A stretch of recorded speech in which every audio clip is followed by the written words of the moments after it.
সাদা জিনিসকে লাল করব 100 টাকার ম্যাজিক। এই যে আচ্ছা আচ্ছা, সাদা জিনিসকে লাল করছে। সাদা জিনিসকে লাল করার ম্যাজিক। Wow, এই যে ভাইয়া একদম টকটকে লাল। পুরো টকটার মধ্যে দেখেন এই যে ইয়েটা হচ্ছে দোল খাচ্ছে, ক্যারামেলের দোল খাচ্ছে, লাল রং দোল খাচ্ছে। এই যে এটাকে জাস্ট এখানে একটা পিস করলাম,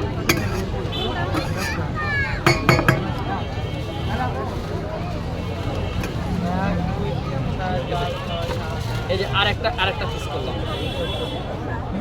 এই পুরো একটা আনাম পিস 100 টাকা। আচ্ছা আচ্ছা, এটা কি ভাবি তৈরি করে না আপনি তৈরি করেন? ভাই ভালোই বানাবে, আমি এগুলো কিছু পারি না ভাই।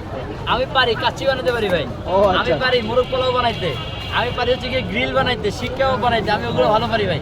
আচ্ছা, তাহলে শীত তো চলে আসছে। যেহেতু আমি একটা না 12 বছর 13 বছরের মতো আমি রেস্টুরেন্ট বিজনেসের সাথে ইনভলভ ছিলাম, যার কারণে রেস্টুরেন্টের বাংলা খাবারের এমন কোনো আইটেম নাই যেটা আমি পারি না, সব পারি আলহামদুলিল্লাহ, সব রান্না করতে পারি।